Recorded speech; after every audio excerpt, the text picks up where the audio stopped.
día tener la oportunidad de poder compartir con ustedes esta noche, tratar de recordarles un poquito quizás y con toda su permiso y la verdad su comprensión, el pedirles precisamente eso.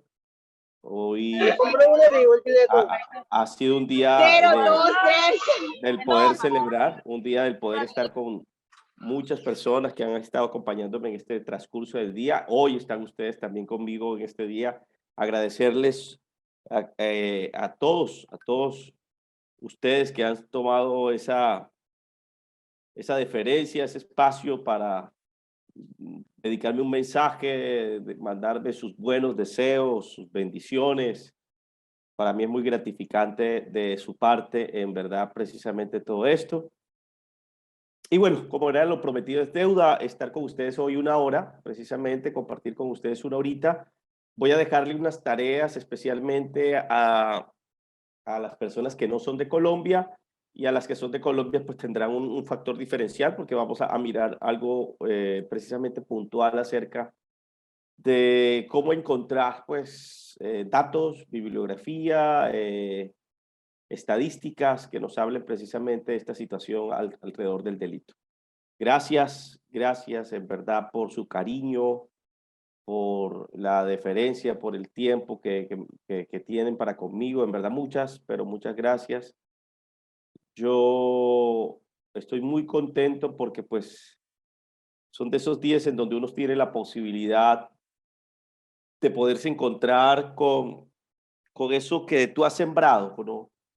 Precisamente yo siempre he visto el día del cumpleaños como eso, la oportunidad de cosechar, la oportunidad de recoger lo que uno ha sembrado, básicamente. Esa es mi visión como de un día como estos, de un día del cumpleaños.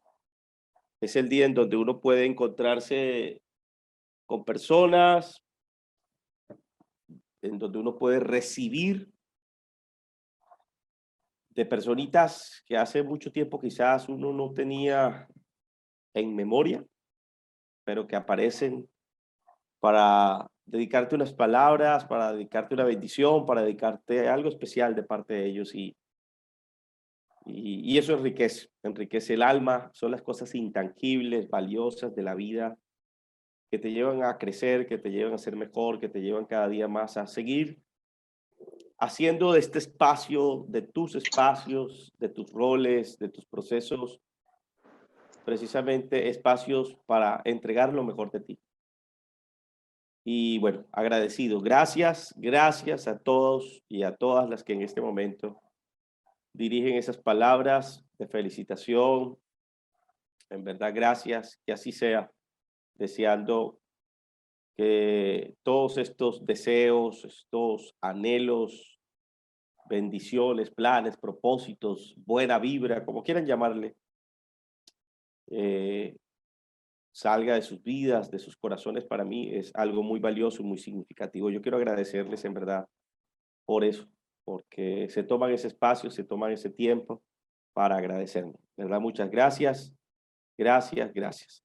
Y bueno, ahorita, entonces, la excusa es porque precisamente con mis padres, que los tengo aquí en la ciudad, no me he podido ver, entonces estoy ahorita también pendiente de poder hablar, de salir con ellos un rato y poder hablar con ellos un rato. Para ello, para continuar entonces con lo que vimos el día de ayer, pues la idea precisamente es recordarles un poquito acerca de lo que veíamos, el concepto de delito como un fenómeno complejo. La idea es invitarles a superar esa visión de pronto tan inmediatista y tan jurídica de un concepto que amerita una visión no solamente enmarcada o orientada al marco normativo. No, creo que se hace muy importante también que podamos reconocer que el delito es un fenómeno complejo que tiene varias explicaciones. Ayer hablábamos de la expresión de la personalidad, de que es una forma inapropiada de resolver un conflicto. Les explicaba un poquito acerca de las teorías de las necesidades y cómo la necesidad per se no es el problema en sí, sino la forma en que yo estoy logrando satisfacer las necesidades, es decir, las acciones, los medios y las formas que usa el ser humano para la satisfacción de esas necesidades que son inherentes a cada uno de nosotros solamente por el hecho de existir. Solo por el hecho de existir, esas necesidades ya están operando y se están haciendo efectivas y están haciendo una realidad en cada uno de nosotros. Y cuando hablo de realidad, pues uno también tiene que reconocer que hay una pregunta que nos hemos hecho en psicología por muchos años, es que si es real la realidad. Porque cada uno de nosotros precisamente construimos nuestras realidades, construimos nuestras ideas, nuestras concepciones, nuestros juicios, nuestras creencias, y eso es precisamente también lo que hace pensar que el delito tiene una forma simbólica y un significado para aquel que de alguna manera u otra comete el delito, para aquel que ejerce o de quien nace precisamente un acto delictivo, como una forma de expresión, como una forma simbólica. Entonces el delito tiene connotaciones bastante significativas e interesantes para cada uno de ellos. Vamos a conocer, básicamente son 4 teorías para explicar a un sujeto criminal, y esto sería básicamente la antesala precisamente de lo que podríamos ya ver en el día de mañana en relación al mundo de la perfilación criminal.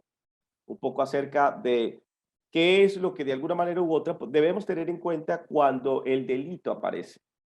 Cuando el hecho sustantivo, en el marco jurídico, en el marco normativo, aparece y es sujeto de análisis, es sujeto precisamente de interpretación. ¿Cómo hacerlo? ¿Cómo lograr interpretar? ¿Cómo lograr descifrar la motivación o el significado que atribuye el criminal o el delincuente o el victimario en precisamente un escenario como estos del marco jurídico? ¿Y cuál debiera ser nuestra visión precisamente hacia el criminal, entendiendo que estamos en el módulo de criminología?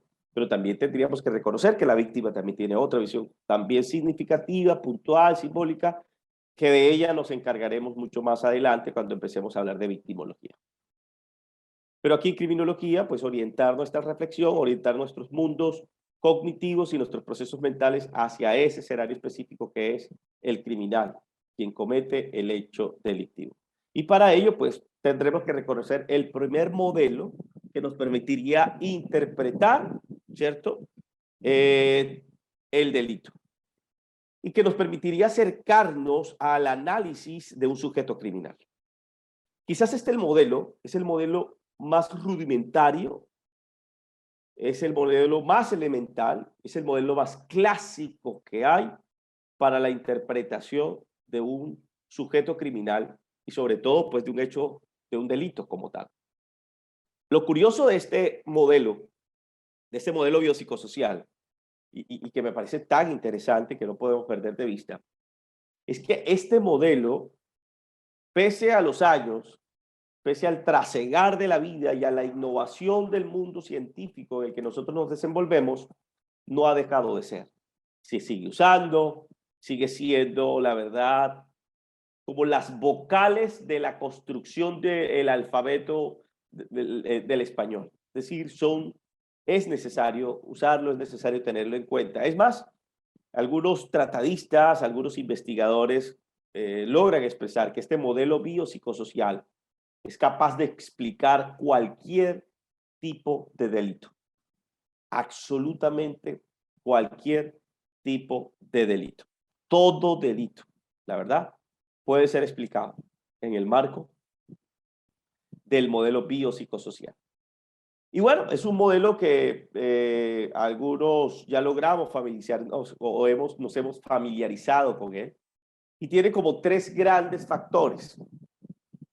Por la palabra o por la forma de la construcción del vocablo y de la semántica de las palabras, tenemos que reconocer 3 grandes ítems, sujetos de análisis, sujetos de observación, sujetos precisamente de crítica científica. El primero, los modelos, tenemos que reconocer que todo sujeto criminal o todo delito o todo sujeto que comete un delito tiene un factor biológico. Para hablar de los factores biológicos tenemos que referirnos a la etiología o la etimología de esta palabra biología. Y apunta exclusivamente al soma, a una célula, que el conjunto de células produce un tejido, que el conjunto de tejidos produce un órgano, que el conjunto de órganos produce un sistema. Que ese conjunto de sistemas forman al ser humano. Una visión quizás muy somática, muy quizás empirista, quizás también podríamos decirlo, muy objetivista de la vida, en donde debe haber una causa, debe haber una razón etiológica para hablar de un sujeto. Biología apunta entonces a la morfo, es decir, a la forma del cuerpo, pero también apunta a la fisiología, es decir, a las funciones de estos órganos, pero también apunta a la anatomía, es decir, el cómo está dividido el cuerpo humano. De esto, indudablemente, las personas que tienen disciplinas en las ciencias de la salud tienen un resorte mucho más sólido y mucho más cotidiano en su saber, porque pues ese fue su formación pregradual. Médicos, enfermeros, enfermeras, fisioterapeutas, personas que se encargan de estudiar los neurólogos, por ejemplo. Todos este tipo de personas que trabajan en la parte somática. Sin desconocer que dentro de la psicología, pues hay psicólogos que debiéramos conocer pues los fundamentos mínimos y básicos de las neurociencias aplicadas a la conducta, porque pues eso esperaríamos en el mundo de la psicología, pero pues de expectativas, decía Fritz Perls, no se vive, ¿cierto? Es mejor entender que hay un presente, que hay que vivirlo al máximo, encontrarse con ese presente y aprovecharlo al máximo. Vuelvo, insisto, uno esperaría que los psicólogos conocieran por lo menos el cerebro, el tallo cerebral, o lo que también podríamos llamar como sistema nervioso autónomo y sistema nervioso vegetativo, médula espinal, pares craneales, la influencia de estas, de las neuronas en la conducta humana, las alteraciones de los neurotransmisores, por ejemplo, en la conducta humana, y de igual manera, por ejemplo, la injerencia de los fármacos o los químicos en la conducta humana también. Estos son factores biológicos que perfectamente podremos tener en cuenta a la hora de analizar un sujeto criminal. El primer factor, entonces, morfología. Les recuerdo algo también, hace muchos años, precisamente Luis Corban, que fue el autor de la morfopsicología o psicología del rostro, muy en la línea de la psicología gestáltica, que es la psicología de la forma, reconocían hace muchos años, y esto también con unos fundamentos muy del resorte hipocrático. Recuerdan que Hipócrates planteó la teoría de los temperamentos y Hipócrates reconocía que a mayor o presencia de algunos líquidos en nosotros tendríamos a ser extrovertidos o introvertidos. Decía Hipócrates precisamente que la introversión y la extroversión estarían determinadas precisamente por la mayoría, por la mayor o menor presencia de esos líquidos en el cuerpo. Y surgen en esa época, recuerden, la famosa teoría de los temperamentos, en donde dos son extrovertidos, dos son introvertidos, sanguíneo y colérico por el lado extrovertido, flemático y melancólico por el lado de la introversión. Pero la raíz de toda esta teoría, la raíz de toda esta ciencia, algunos dicen pseudociencia, respetable también hablar de pseudociencias o ciencia, pues tendrá sus criterios válidos, como lo ha tenido cualquier otras disciplinas científicas que han tenido sus críticas.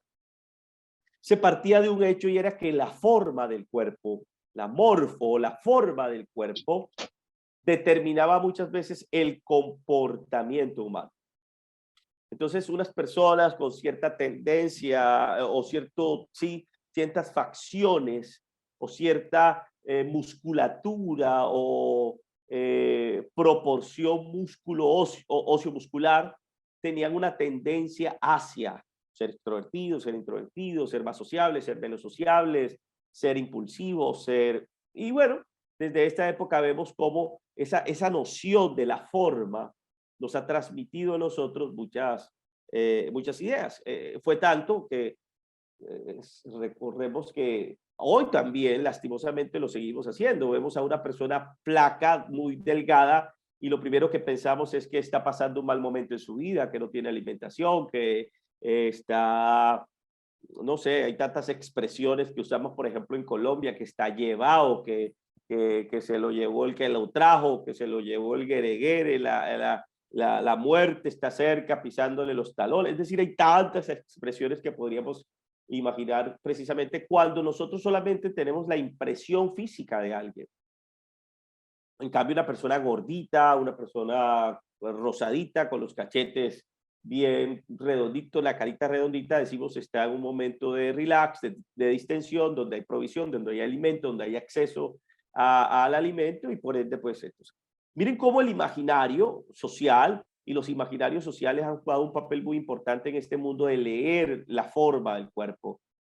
Y no solamente esto, o sea, lo vemos también cuando en psicología forense hablamos, por ejemplo, de detección del engaño.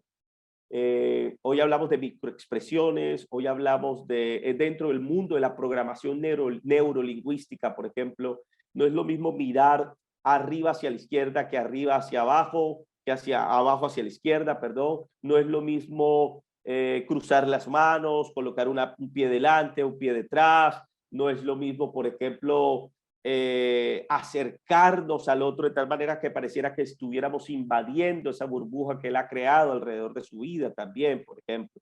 Entonces, si ustedes y yo nos damos cuenta de esta visión morfopsicológica como dentro del factor biológico, también tenemos que llegar a pensar que a veces hasta en el mundo de la historia hemos visto casos en donde creemos que una cicatriz, que una ceja levantada, que un tic nervioso, que una pupila dilatada, que unos labios que tiemblan y se mueven, que una voz que se entrecorta, tiene una serie de interpretaciones en el mundo de lo semántico, en el mundo de lo semiótico, en el mundo de la comunicación no verbal. Entonces, invitarlos a pensar en que hoy día, aunque no existan unas conclusiones tácitas y explícitas acerca de la conducta no verbal, sí hay, a la luz de la ciencia psicológica y específicamente de las comunicaciones, de la comunicación no verbal, precisamente sobre este mundo del comportamiento. Hay algunas expresiones faciales, corporales, corpóreas, que nos invitan a nosotros a analizar al otro en esas facciones y en esas manifestaciones físicas específicas. El segundo ítem o el segundo factor en el mundo del análisis al sujeto criminal serían los factores psicológicos. Ya vimos lo bio, ahora nos vamos a lo psíquico, a la parte de la psique, de ese griego, de ese mundo del griego que reconocía que el ser humano es un ser psíquico, es un ser con pensamientos, es un ser con emociones, es un ser con voluntad. Y que por precisamente estas tres funciones que les estoy hablando, que es una explicación muy tomasina, es una explicación muy de Santo Tomás de Aquino, también rescatada de Calvino y Lutero cuando la iglesia protestante nace en el marco del Renacimiento, 1500 más o menos, empezando el siglo XVI y culminando el siglo XV, se concebía entonces que el alma, la psique humana, tenía esas funciones, una función volitiva asociada a la voluntad, al deseo, asociada al querer o no querer hacer las cosas, una parte psíquica donde se incluyen pues o se incluirían hoy día todos los procesos mentales, lo que implica la memoria, la percepción, la sensación, la inteligencia, el pensamiento, el lenguaje, el aprendizaje y todos los procesos mentales básicos y superiores o funciones ejecutivas que nosotros los seres humanos, raza superior, con los que contamos en la actualidad. pero también incluye precisamente los factores psicológicos. Uno de los temas que hoy día a nivel de la psicología está cobrando mucha fuerza, mucho auge, mucho interés, es el mundo de las emociones. Creo que en estos 20 años, en estos últimos 20 años, en este siglo XXI, las investigaciones que se han orientado al mundo de lo emocional han sido mucho más amplias y mucho más recurrentes y constantes en la academia que quizás todo el siglo anterior. Se han determinado cosas bastante interesantes. Por ejemplo, los psicólogos sabemos muy bien que hace muchos años relacionábamos las emociones con el sistema límbico en el cerebro, una parte que rodea o que está comprendida por el cuerpo calloso y que permite la interconexión entre el hemisferio derecho y el hemisferio izquierdo del cerebro. Y ahí ubicábamos muchas veces desde esa cultura muy primaria y también desde el cerebro triuno, explicado por Paul Baclea, ¿cierto? Otros autores que hablaron precisamente del cerebro triuno, ese cerebro con el que se explicaba que son 3 tipos de cerebros los que nosotros tenemos y que el neocórtex es lo que genera el pensamiento y las emociones están en el sistema límbico y el tallo cerebral, bulbo raquídeo, cerebelo y todo lo que se va a desprender hacia la médula espinal apunta al cerebro reptílico, que es el cerebro que apunta a la supervivencia. Pero bueno, esa era la explicación primaria que se hacía hace unos 25, 30, 35 años quizás, de que el sistema límbico era el encargado de coordinar todo nuestro sistema emocional. Pero hoy las investigaciones han apuntado a reconocer que el sistema límbico, relacionar o subsumir las emociones a un solo espacio del cerebro, la verdad sería muy reduccionista, muy sincrético y lastimosamente hasta muy atrevido de nuestra parte. Cuando, por ejemplo, hemos entendido que el cerebro, los lóbulos del cerebro y unas áreas específicas del cerebro tienen injerencia en los procesos emocionales. Por ejemplo, hablando del concepto de significado, una palabra para una mujer, por ejemplo, perra, o para un hombre decirle gay o marica, puede tener un significado banal o tonto o superficial para alguna persona. Es más, hasta un concepto ambiguo, de pronto ni sabe qué es este tema de estos conceptos la persona. Pero para otra la ofende, la irrita, le hace daño y es capaz, como lo hemos visto en muchos escenarios latinoamericanos, con mi mamá no se meta, pero venga acá, yo no le he dicho nada, yo le dije HP, ¿cierto? Y la persona lo toma con una magnitud que se siente ofendida y es capaz de maltratar y de herir al otro y de cometer hasta un delito perfectamente. Entonces, se empezaron a dar cuenta hoy al nivel de la neurociencia y la neuropsicología que relacionar al sistema límbico exclusivamente con las emociones es muy atrevido y muy sincrético. ¿Por qué? Porque las emociones son atravesadas por el pensamiento y el lenguaje. Porque las emociones también son atravesadas por nuestras creencias y nuestros imaginarios. Porque las emociones también están relacionadas a situaciones sinestésicas y de movimiento en nuestras vidas. Porque las emociones están relacionadas también a la memoria. Y recordemos que hay memoria icónica, es decir, la memoria que está relacionada a los gráficos, a las imágenes, pero también hay una memoria ecoica, que es la memoria relacionada a lo auditivo, pero también hay una memoria sinestésica, que es también las memorias relacionadas al mundo del movimiento. Ahora bien, haciendo un gran paréntesis, si ustedes y yo, por ejemplo, comprendiéramos y nos detuviéramos a pensar cómo aprendemos cada uno de nosotros, nuestro aprendizaje fuera mucho mejor y la forma en que retuviéramos la información fuera mucho mejor. Hay personas que son más ecoicas que otras. Hay personas que necesitan ver las cosas, son visuales, ¿sí? No se conforman con lo que Josde le está diciendo, sino que tienen que verlo en la pantalla, por lo menos en una diapositiva, por lo menos en una gráfica, para grabarlo en su memoria. Pero hay personas que ni lo ecoico ni lo icónico son suficientes, sino que necesitan moverse, necesitan hacer un gesto. Entonces usted lo ve, hay estudiantes, uno que los que somos profesores lo sabemos muy bien, hay estudiantes que cuando están haciendo su examen, cuando están haciendo su parcial, empiezan a tocarse que el hombro, la cabeza, las orejas, empiezan a mover los dedos, a traquearse, y uno dice, ¿qué es lo que está pasando? No es precisamente que se quiera copiar, ¿cierto? Del otro, hacer machete, chancuco, no sé cómo le llaman en otros países, ese hecho de que el estudiante se copie de su compañero. Aquí en Colombia decimos machete, chancuco, ¿cierto? Pero es algo más que eso, es que el estudiante ha hecho un proceso sinestésico de memoria, precisamente, valga la redundancia, para grabar la información que era necesaria tener para presentar su parcial. Entonces los ve uno moviéndose, los ve uno haciendo movimientos corpóreos o físicos para precisamente tratar de recordar la tarea o el examen que tienen que presentar. Entonces hoy ya no estamos hablando del sistema límbico como un escenario exclusivamente de las emociones. Ya hablamos de la ínsula, que es una zona o la zona insular, precisamente que comprende gran parte del lóbulo frontal, gran parte del lóbulo temporal parietal y con una insinuación hacia el lóbulo occipital. Es decir, casi que abarca todo el cerebro este tema de las emociones. Se ha avanzado muchísimo, la verdad.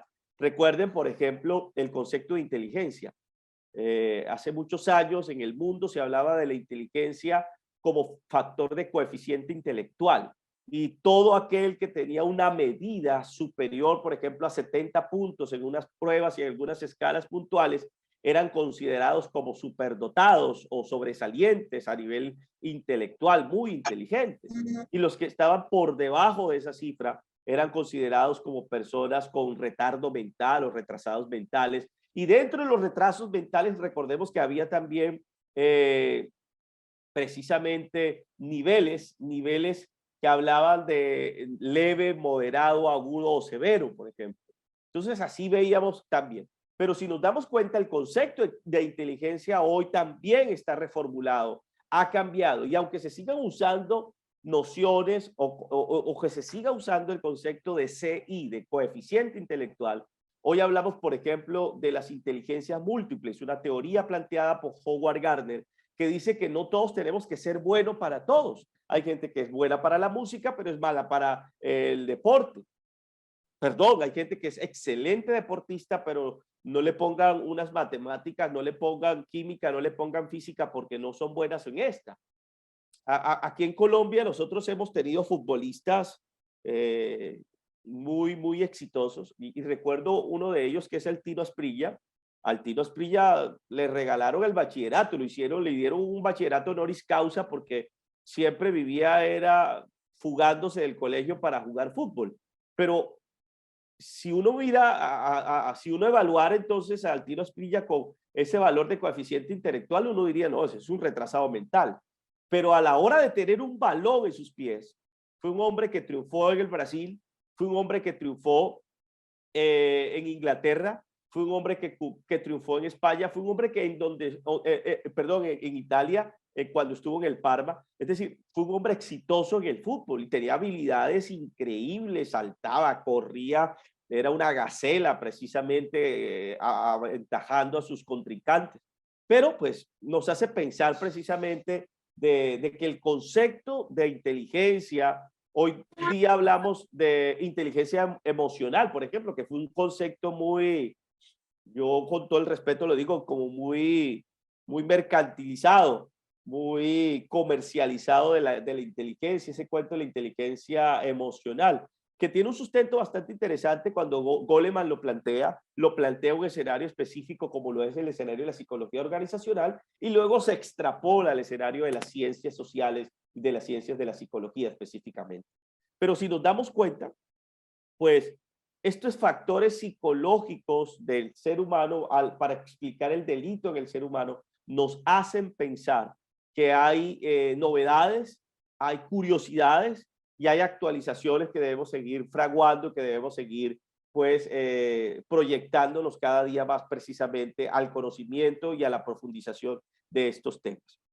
Hablar de factores psicológicos no solamente es hablar de psique, no solamente es hablar precisamente de creencias, es hablar de todo un mundo complejo de procesos y fenómenos psicológicos que incluyen al ser humano, que produce el ser humano y que atallen precisamente en esa relación como sujeto criminal. Y ahora bien, no bastando con una visión biológica y no bastando con una visión psicológica, agregamos un tercer factor en el modelo biopsicosocial, que es el modelo social, o es el factor social. Y este factor pues va a conjugar también un papel determinante en la historia de la vida, va a jugar un papel determinante a la hora de analizar a un sujeto criminal, porque también hay historias, hay estadísticas que nos muestran que hay una cierta tendencia del ser humano a cometer delitos si tiene situaciones de escasez, por ejemplo, si su vida fue muy precaria, por ejemplo, que hay una cierta tendencia también a reconocer que si hemos tenido padres con situaciones de conflictos o enfermedades, en el caso de las enfermedades, tenemos una gran probabilidad también de replicar esa situación en nuestra vida a nivel hereditario, a nivel genético, pero también ese ambiente en donde nos estamos desenvolviendo también va a determinar muchas de nuestras conductas y nuestras acciones. Entonces, aquí tenemos que pensar en una frase que puede tener todas las críticas posibles y sabemos que tiene todas las críticas y es la famosa frase de Juan Jacobo Rousseau, y es que el hombre nace bueno y es la sociedad la que lo corrompe.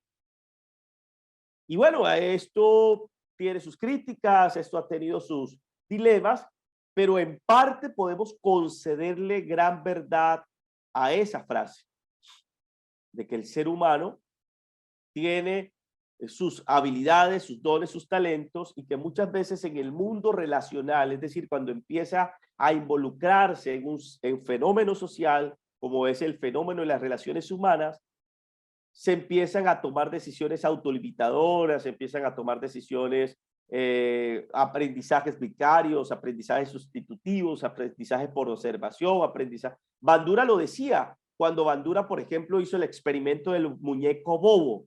No sé si conocen el experimento de un muñeco de hule que sí, que tenía un peso debajo y a unos niños a quienes se les educó para ello, replicaron un acto violento sin saber ni por qué lo estaban replicando. Por ejemplo, todos le pegaban al muñeco y golpeaban al muñeco y algunos usaron palos, martillos, elementos para golpear al muñeco. Y él decía cómo a veces el aprendizaje social, la cultura, permea nuestras ideas, permea nuestros pensamientos, permea nuestras intenciones y somos capaces de hacer cosas que la mayoría está haciendo y no tienen una razón de ser, no tienen una razón precisamente de peso, digámoslo así, argumentativo, sino que se ha generado un imaginario, se ha generado una creencia, se ha generado un paradigma y ese paradigma se ha transmitido de año en año. Está como la historia de aquella mujer, ¿cierto?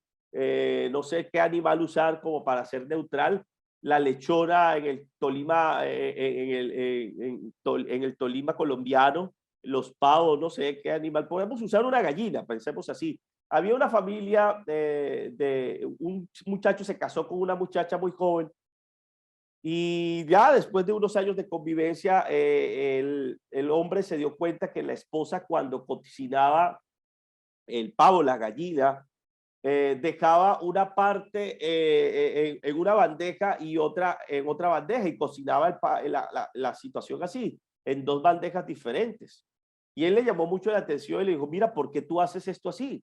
Yo me doy cuenta que las personas en una sola bandeja colocan todo el animal y pues no hay problema por eso, dijo el esposo. Porque tú tienes que usar dos bandejas. Y ella dijo, pues yo no sé, es que mi mamá el día que me enseñó a cocinar me dijo que eso era así.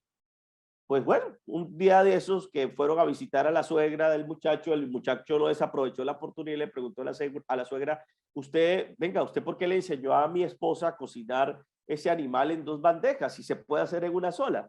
Y la señora dijo, no, pues es que mi mamá me enseñó así. La abuelita de la muchacha que estaba por ahí también haciendo cosas en la casa, estaba viva y estaba en ese lugar. aprovecharon para preguntarle, abuela, ¿tú por qué le enseñaste a mi mamá y mi mamá me enseñó a mí que debíamos hacer el animal en 2 bandejas si se puede hacer en una sola?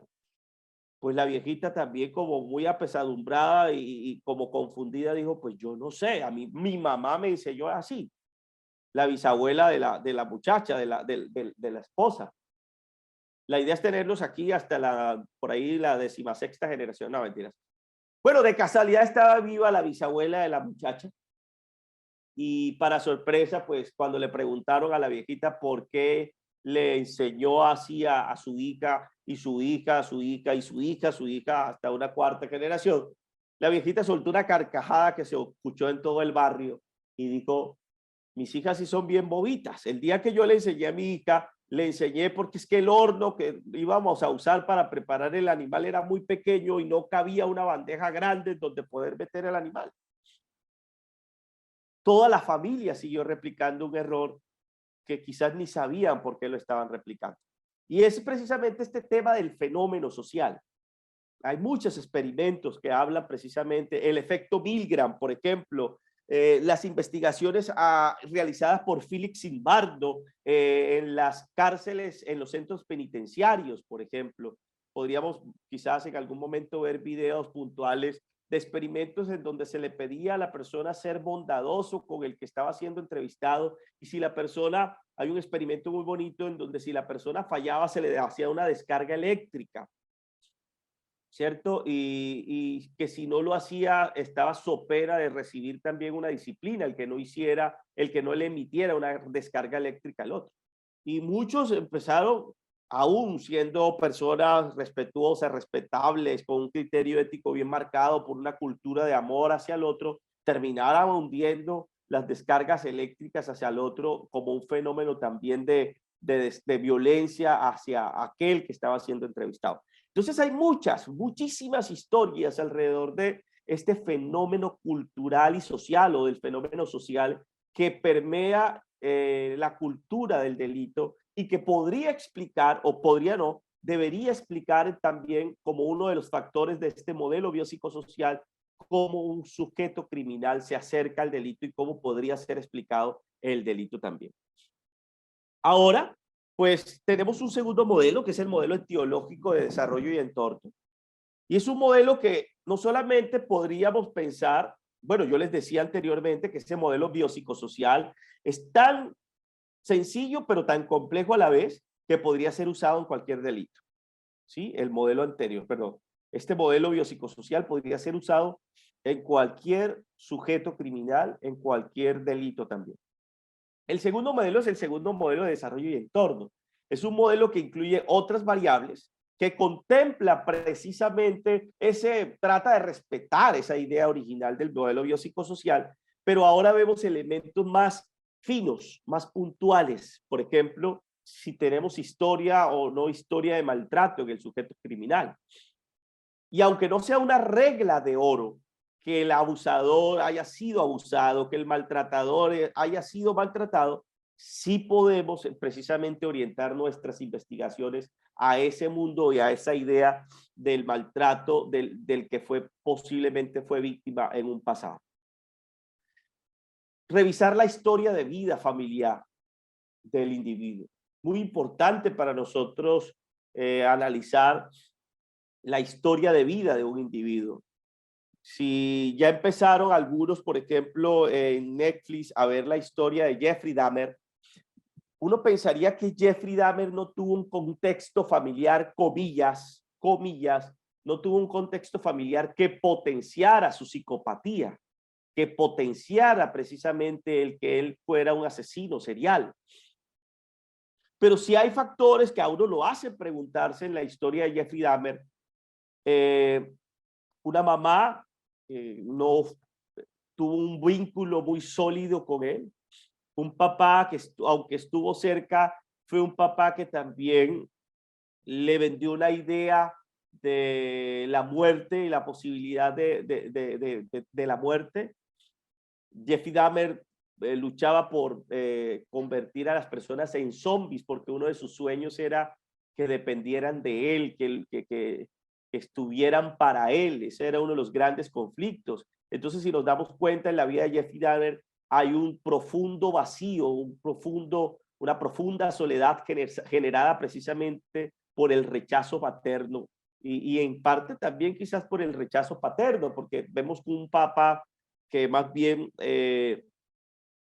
flaqueó ante la disciplina, flaqueó ante la crianza, alcahueteó, fue casi como un cómplice en algunos momentos de los vejámenes o los desórdenes. Cuando Jeffrey Dahmer en su adolescencia empezó a matar animales y a hacer experimentos con animales para disecarlos, para convertirlos en zombies, para echarle ácido en el cerebro a una rata o a un gato para ver si podría convertirlo en zombie, cosas que replicó más adelante con los humanos, con las personas a las que asesinó también. Y miren lo interesante, terminó en la necrofilia, ¿cierto? Pero también terminó siendo necrófago, es decir, no solamente tenía relaciones con los muertos, relaciones sexuales, sino que también empezó a tener manifestaciones de comer literalmente la carne de las personas que él asesinaba.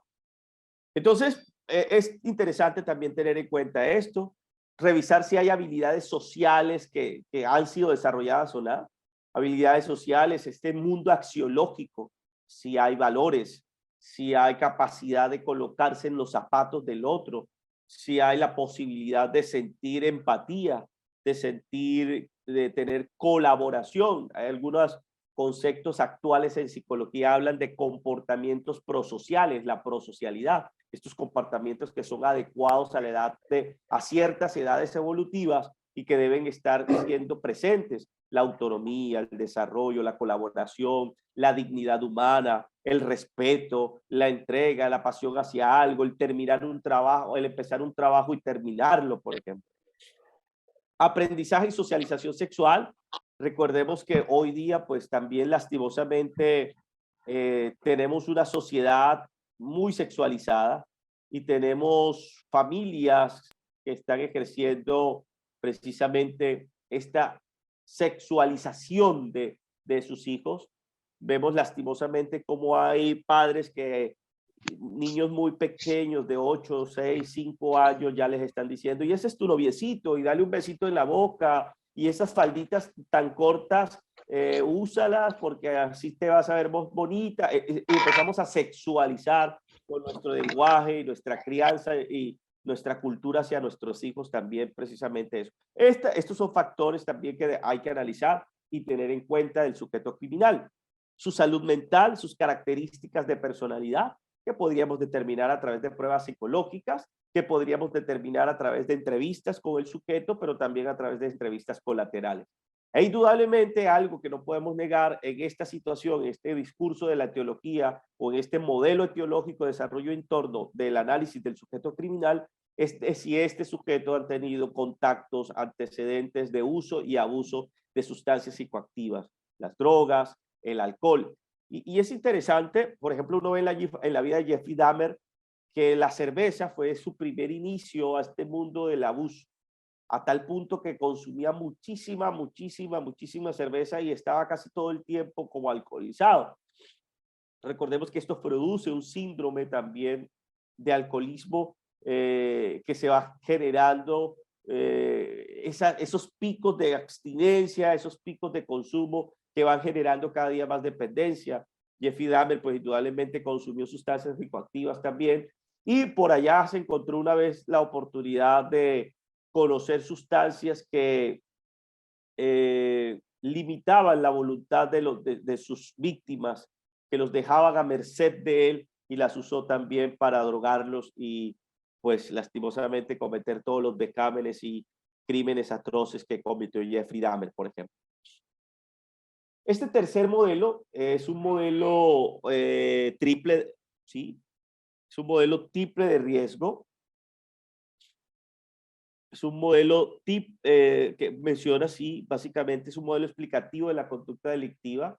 Vemos cómo los modelos van creciendo, se van ampliando, y ya vemos cómo ya no solamente incluimos un modelo biopsicosocial, sino que vemos riesgos personales, es decir, aquellos factores que se convierten en señales de alerta en un individuo que lo pueden llevar a ser proclive de cometer actos delictivos, que tenga déficits neurológicos o endocrinos, por ejemplo, que tenga tendencia a la impulsividad, que tenga dificultad para controlar sus impulsos, que tenga una tendencia hacia la búsqueda de experiencias nuevas constantemente, que tenga creencias antisociales, que tenga dependencia hacia las drogas, que sea victimizado, ¿no? O que promueva la victimización, esa relación del quien produce el bullying, de quien recibe el bullying, también son cosas que debemos tener en cuenta. Jeffrey Dahmer, por ejemplo, fue víctima de bullying en diferentes escenarios en donde él vivió. Esto también pues, nos hace pensar cómo la conducta delictiva puede tener una explicación con este modelo. El segundo ítem o segundo gran bloque o segunda categoría de análisis en este modelo son las oportunidades delictivas. Su nombre lo indica, es aquellas cosas o aquellos entornos que generan la posibilidad de desarrollar un delito.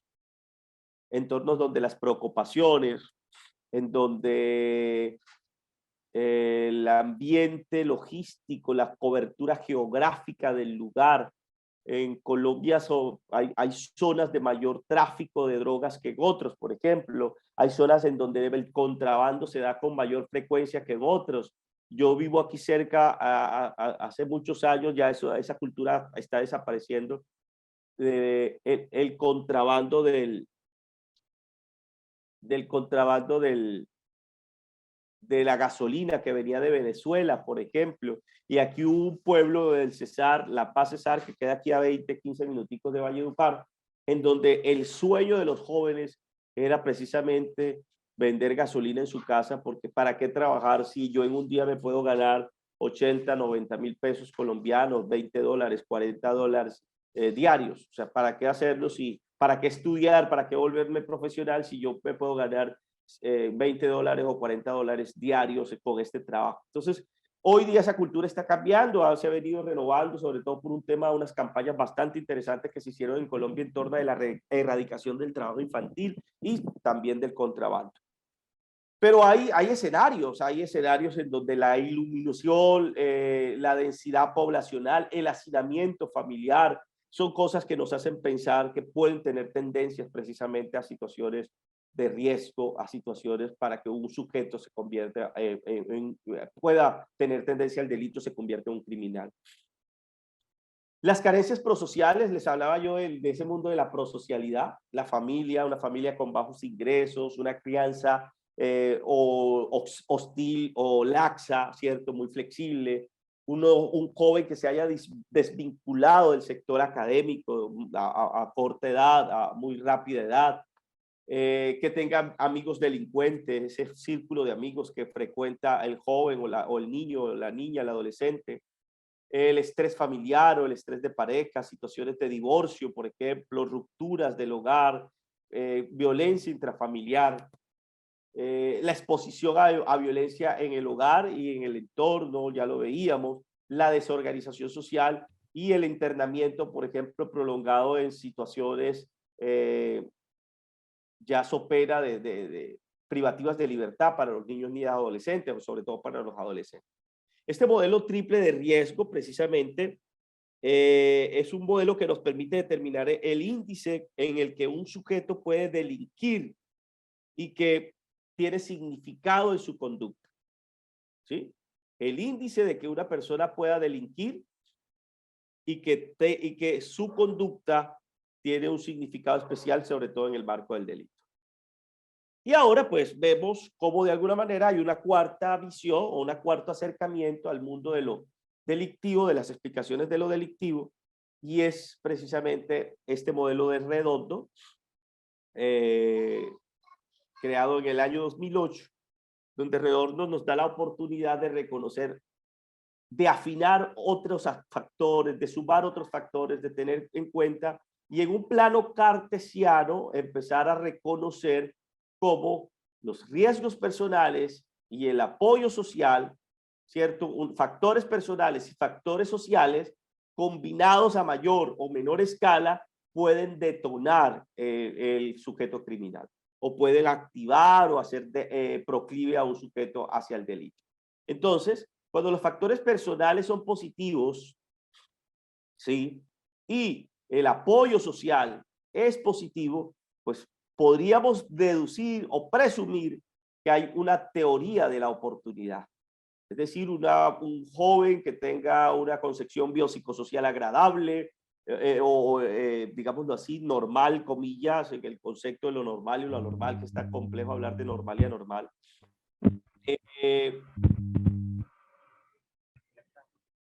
Perdón, un segundito.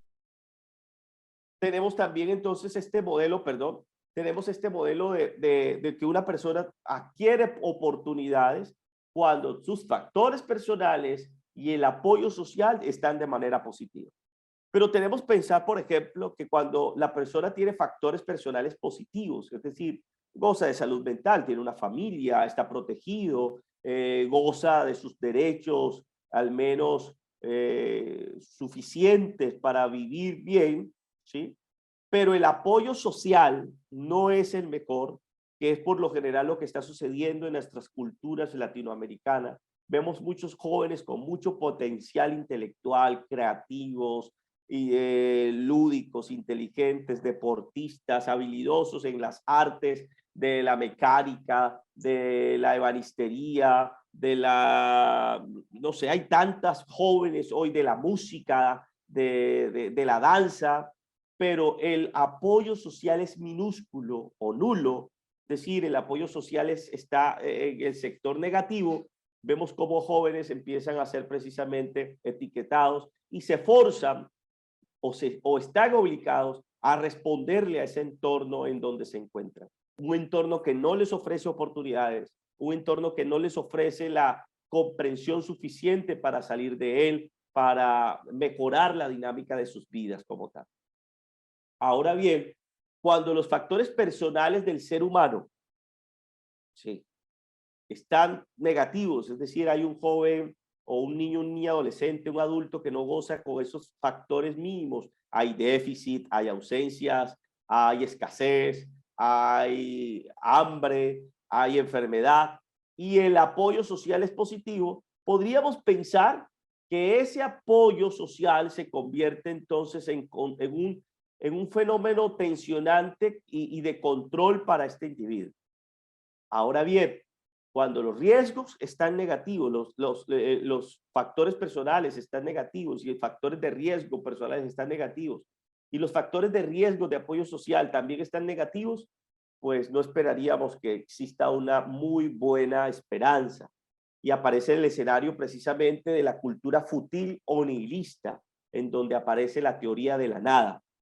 Y yo siempre he dicho algo es mejor que nada, pero aquí el pensamiento de debilidad, de problemas personales que no encajan en el sector social, que no le dan una respuesta adecuada al sector social y un sector social o un apoyo social que no me recíproca ante mis necesidades, lastimosamente pues dan al traste con la visión humana de la vida.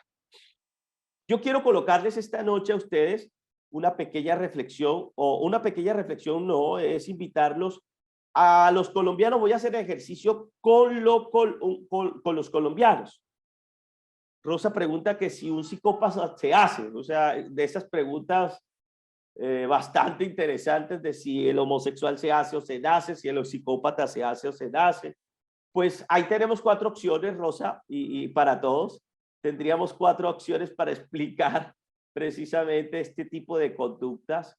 Tendríamos que analizar quizás factores biopsicosociales, tendríamos la fracción del riesgo, el triple riesgo delictivo, tendríamos la fracción del desarrollo entorno o las fracciones de Ocampo en el plano cartesiano que fueron explicados anteriormente. La idea es precisamente como tratar de tomar estos 4 insumos que les estoy dando para tratar de empezar a explicar un poco la conducta criminal. Sin embargo, mañana cuando veamos un poco acerca de la perfilación psicológica, la perfilación criminal, vamos a tener también otros elementos puntuales para empezar como a ahondar alrededor de este proceso. Colombianos, a nosotros siempre, a nosotros los colombianos siempre nos han preguntado cómo nosotros podemos tener un factor, cómo podríamos tener estadísticas, información fidedigna, veraz, actualizada de cómo se está comportando el delito en Colombia. ¿Sí? Pues bueno, quiero mostrarles algunas páginas colombianas. Voy a tratar de compartir la pantalla de mi computador. Creo que es aquí, sí, screen, para tratar de moverme en las pantallas de mi computador. Perdón. No, es acá. Deben un segundo, porfa. Ah, sí, creo que es ahí. Entonces, aquí les voy a dar varias páginas. Por ejemplo, la página del Instituto Nacional Penitenciario y Carcelario de Colombia, que se llama el INPEC. El INPEC, si hay algunos dragoniantes o algunos funcionarios del INPEC, la verdad quiero decirles que aquí públicamente que les felicito. Son de las instituciones en Colombia, o es de las instituciones en Colombia que más actualizada tienen su página. Ellos actualizan las estadísticas de las personas privadas de la libertad que hacen parte de los centros penitenciarios colombianos de manera diaria. Miren la tarea tan titánica que tienen estos hombres, sobre todo en un país como el nuestro, ¿no? Sobre todo en un país como el nuestro. Por eso, mis queridos respeto, señores del INPEC, es una tarea muy valiosa, muy bonita y muy significativa la que ustedes realizan a favor de los colombianos y bueno, a favor de los que estamos quizás en la academia estudiando, analizando cifras, mirando también. Entonces, de pronto, los que tienen esto, los que les gusta, los que están de pronto en procesos de maestría, haciendo estudios doctorales o posgraduales, invitarlos a revisar esta página del INPED. Aquí en la página del INPED, al lado derecho de la página, les agradecería que si me dicen si están viendo mi computador. Sí, señor, ahí se mira perfectamente. Gracias. Si ustedes se dan cuenta, en el lado izquierdo de sus pantallas encuentran unas casillas y aquí encuentran precisamente una casilla que se llama estadísticas. Aquí ustedes pueden ingresar a esta pantalla y empezar a rastrear información que a ustedes les interesa del último año, de unos periodos específicos. Tenemos precisamente cuántas personas en este momento están privados de la libertad a nivel intramural, es decir, en los muros, en nuestras cárceles colombianas, en nuestros centros penitenciarios colombianos. Aquí está, mire, lo sucedido en el mes de octubre, o lo que está sucediendo en el mes de octubre. La distribución que hace Colombia de sus centros penitenciarios, la capacidad que tiene. Miren a primera instancia este dato. Ya nos está diciendo el INPEC, miren el dato tan interesante que tenemos en Colombia, que yo creo que es un fenómeno muy similar en Latinoamérica. Dice que Colombia tiene una capacidad penitenciaria de 81.175 personas, pero que en este momento hay 97.337 personas privadas de la libertad en Colombia. Quiere decir que tenemos una sobrepoblación en las cárceles de 16.162 individuos, que significa casi un 20% de hacinamiento en el país. Y aquí, pues, miren, muy interactivo, es muy práctico, y por eso les felicito y por eso yo, con toda la sencillez del mundo y la verdad, haciéndole literalmente la venia a esta institución. No tengo nada que ver con ellos, pero los buenos trabajos y las buenas prácticas hay que reconocerlas, la verdad.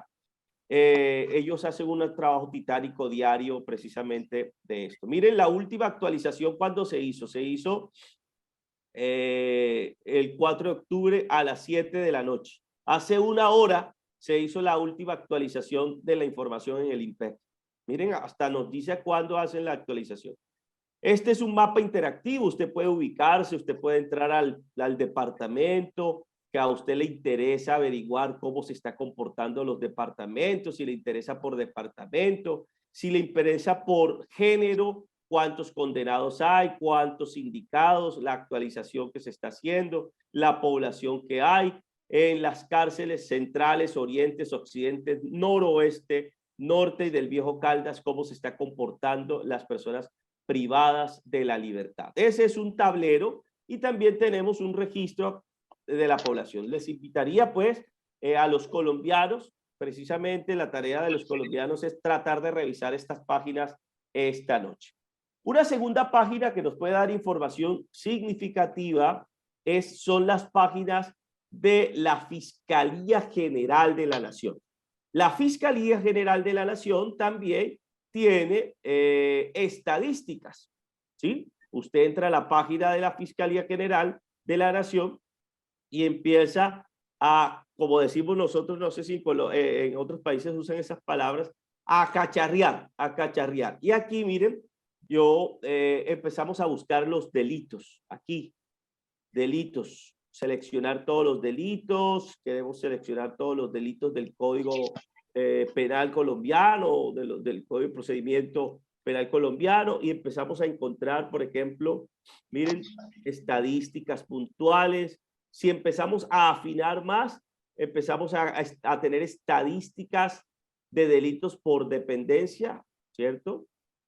Y empezamos a encontrar quién es la autoridad, quién sentencia y sindica o indica el delito como tal, las diferentes seccionales. Es un dato también significativo que nos puede, a los que estamos de pronto en escenarios académicos, haciendo estudios graduales o posgraduales, también usarlos. Una tercera página es el Observatorio del Delito de la Policía Nacional de Colombia. La Policía Nacional tiene un observatorio del delito, ¿sí? Ellos, acá, mírenlo, vemos aquí en este ítem que estoy subrayando, la estadística delictiva que está registrando. Un segundo, por favor. Vale, gracias. La estadística delictiva en el país. Y aquí operan algunos factores, algunos datos.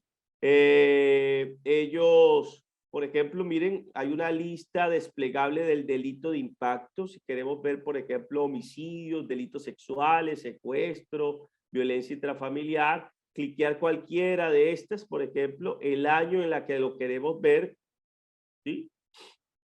Y nos arroja también una información que la podemos exportar, nos las arroja en Excel y podemos con Excel pues hacer tablas dinámicas, insertar gráficos, jugar con gráficos y estudiar un poquito acerca precisamente del comportamiento de este delito específico en el escenario colombiano. Una cuarta página que les recomiendo, es la página del Instituto Nacional de Medicina Legal y Ciencias Forenses. El Instituto Nacional de Medicina Legal y Ciencias Forenses. Si ustedes se dan cuenta, entonces, aquí hay precisamente un ítem que se llama cifras estadísticas. Y de las cifras estadísticas, aquí ustedes pueden tener boletines epidemiológicos, mensuales, estadísticos de niños, niñas y adolescentes, del adulto mayor, boletines que se expiden a nivel regional, alertas, seminarios, etc. Pero quisiera hacer énfasis en que ellos anualmente expiden un libro que se llama Forensis, así se llama, Forensis, creado por el Instituto Nacional de Medicina Legal y Ciencias Forenses. Y bueno, quiero decirles que el 2021 no se ha hecho, no se hizo, quizás a razón de la pandemia, pero sí tenemos el Forensis 2020. Están timbrando. Corre, corre. Tenemos el Forensis 2020. ¿Así? Y es un estudio estadístico, es un libro estadístico del comportamiento del delito en Colombia. Voy a tratar de proyectarles acá el índice de este libro. A ver si podemos proyectarlo. A ver, voy a tratar de aquí, aumentar aquí esto. Miren, trabaja lesiones de causa externa, comportamiento del homicidio, comportamiento de la violencia interpersonal, comportamiento de la violencia intrafamiliar, comportamiento de las lesiones no fatales en violencia de pareja, comportamiento de los exámenes médicos legales por presunto delito sexual, comportamiento de muerte y lesiones por eventos de transporte, comportamientos de muerte y lesiones accidentales, comportamientos del suicidio, desaparición de personas y unos artículos complementarios que colocan ellos en Forensis. Forensis tiene 2017, 2018, si no me equivoco, 2019 no sacaron, 2021 todavía, creería yo que ya a octubre del 2022, creería yo que de pronto no lo van a sacar. Hubo indudablemente limitaciones en el tema de que nos generó la pandemia en todos nuestros países, pero es un dato que podemos usar. Entonces les estoy entregando, miren, ya 4 o 5 páginas, 4 páginas. Instituto Nacional Penitenciario, ¿cierto? Y Carcelario de Colombia, Fiscalía General de la Nación, Policía Nacional a través del Observatorio del Delito, Instituto Nacional de Ciencias Medicina Legal y Ciencias Forenses, y específicamente con un libro que me parece muy interesante, muy puntual, estadísticamente hablando, generado por este instituto, que se llama Forensis. Y pues un bonus track o un datico curioso. Google, los que nos gusta googlear, a los que nos gusta googlear bastante, Google tiene uno de sus frentes de análisis que es el Google Trends. Aclaro algo, Google Trends no arroja estadísticas actualizadas de un tema que nosotros queremos ver, no. Lo que Google Trends muestra es cuántas personas, ¿sí?, en cierto momento de la historia consultaron sobre tal fenómeno o tal tema, ¿sí? Por ejemplo, aquí voy a quitar, por ejemplo, voy a quitar estas comparaciones que yo hice, voy a quitarlas acá, voy a quitarla aquí, ¿cierto? Y yo quiero investigar, por ejemplo, sobre Bad Bunny, que es un cantante reggaetonero muy famoso. ¿Cuántas personas han buscado a Bad Bunny en los últimos 12 meses? ¿Cierto? Porque quieren averiguar por él, porque quieren saber de su vida, quién es Bad Bunny, ¿sí? Y nos damos cuenta de que, miren, para el 23 de enero al 29 de enero del 2022, 100 personas consultaron de Bad Bunny. ¿Por qué? Algo debió pasar en esta fecha, que la consulta se elevó, de pronto un chisme de Bad Bunny, no sé, un concierto, alguna cosa sucedió, el lanzamiento de su disco, y hubo 100 personas que finalizando enero del 2022 consultaron sobre Bad Bunny. Pero miren que hay un promedio relativamente bajo, 27 personas, 19 personas. Y esto lo podemos contrastar, ¿cierto? Por ejemplo, podríamos preguntar quiénes consultaron a Shakira. Oye, yo hoy me volví todo, ¿cierto? Y podemos comparar a quién buscan más, si a Shakira o a Bad Bunny. Y bueno, miren este dato. A Shakira dice que la consultaron mucho entre 29 de mayo y 4 de junio. Precisamente la época en donde Shakira ha venido teniendo problemas con su pareja. Conclusión, somos unos chismosos. No, mentira. Lo que nos da la alusión es precisamente que con esto podemos comparar niveles de consulta, cómo está consultando la gente temáticas. Entonces usted puede consultar en su país, por ejemplo, usted puede consultar qué ha sucedido la última semana, el último mes. Miren, la gente cómo consultó a Petro en las elecciones, los festivos en Colombia, un tema que se consulta mucho, la Liga de Play, el tema número 1 consultado en Colombia, por ejemplo. El salario mínimo, cómo va a quedar cómo quedó en el 2022, las elecciones, cómo quedaron en Colombia, por ejemplo. pero aquí usted puede escoger su país. Por ejemplo, yo voy a escoger, a ver, un país aquí. Bueno, el primero que me sale aquí, que es Chile. Voy a ver de Chile cómo está. ¿Quiénes consultaron sobre el amor en Chile en los últimos 12 meses? Entonces aquí me arroja la estadística de cuántas personas hicieron un rastreo en la red acerca del amor. Estos daticos, pues la verdad, se los quiero precisamente regalar para que los tengan, es información actualizada.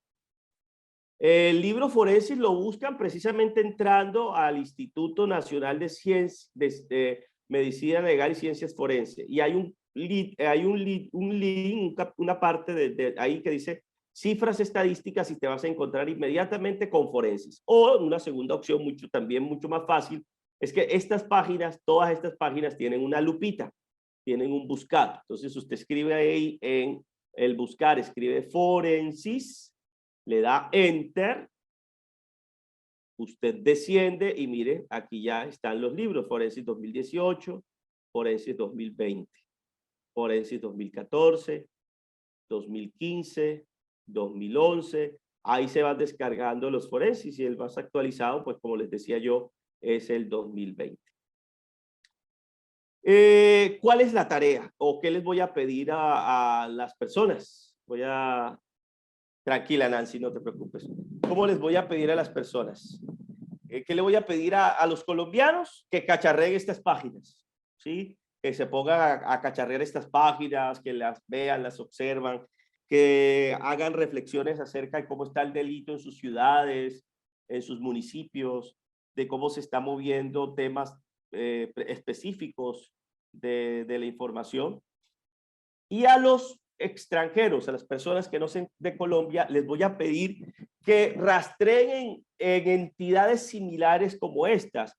La verdad sería muy bonito aprender de otras ciudades cómo se llama el Instituto Nacional de Medicina Legal y Ciencias Forenses. De pronto ya tiene otro nombre.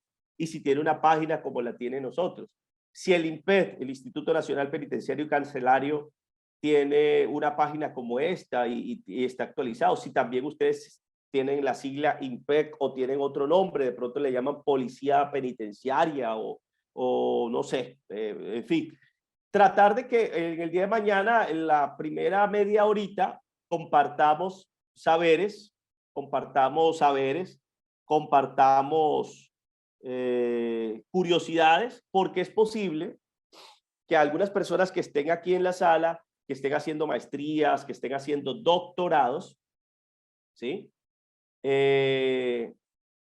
Pues estén interesadas no solamente en hacer análisis comparativos colombianos, sino que de pronto hagan un comparativo con México, con Perú, con Chile, con Venezuela, con el Ecuador, con República, con Nicaragua, con El Salvador, con Honduras, con Puerto Rico, con España, con Panamá, con Argentina, Uruguay, Paraguay, etcétera. Y podamos tener al menos de parte de estas personas que están en estas ciudades un conocimiento más puntual, un conocimiento de pronto más aterrizado que ustedes nos podrían ofrecer. Entonces les voy a pedir encarecidamente que hagan esa tarea, que esta noche rastreen cómo se llaman estas instituciones, si hay instituciones así como en Colombia que tienen este tipo de estadísticas, que nos pueden arrojar como este tipo de información.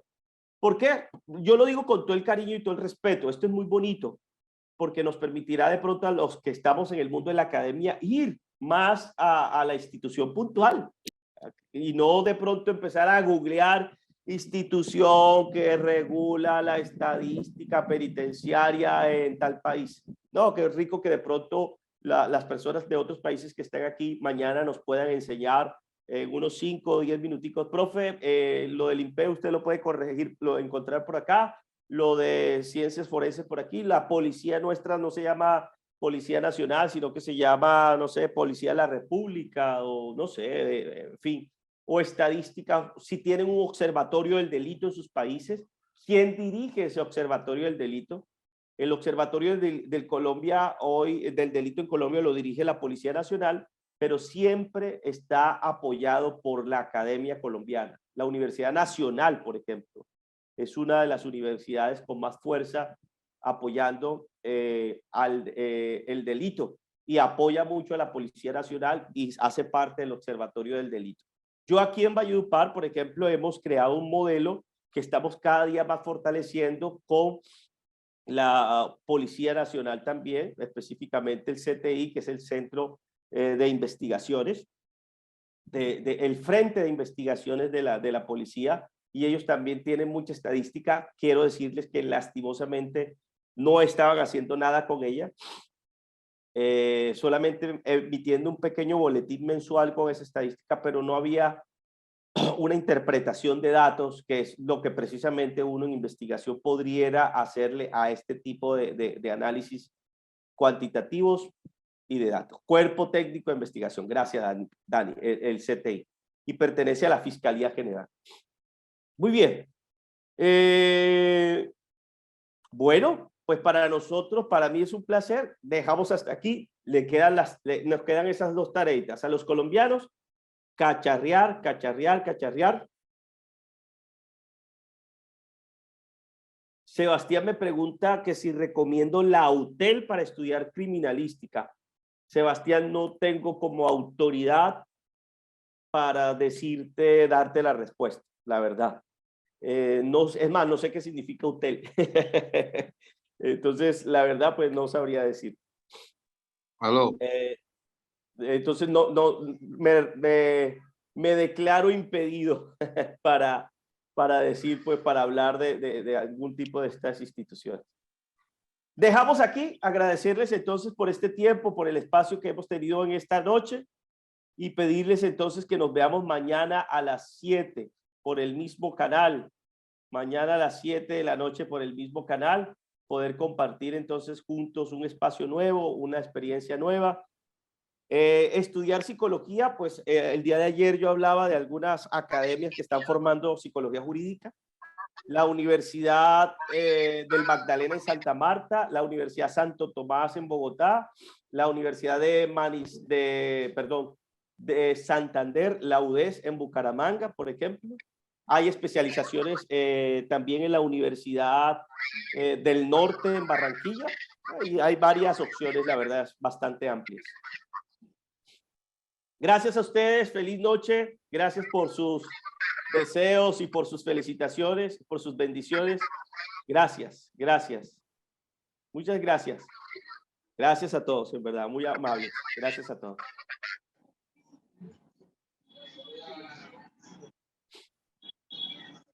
Muchas gracias a ustedes. Gracias a ustedes. Profe, buenas noches, una pregunta.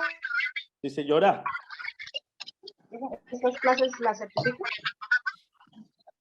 Ayer hablábamos precisamente de la certificación de las 3 clases gratuitas y que si quisieras acceder a todo el paquete de certificación, hay un aporte, si no me equivoco, creo que estaban hablando ayer de $15 para certificarte en el diplomado y 3 y 4 cursos más dentro del diplomado que estamos haciendo. Es decir, recibirías casi 5 certificaciones. Vale, profe, gracias. A ustedes. Feliz noche. Gracias a todos. Gracias. Profe.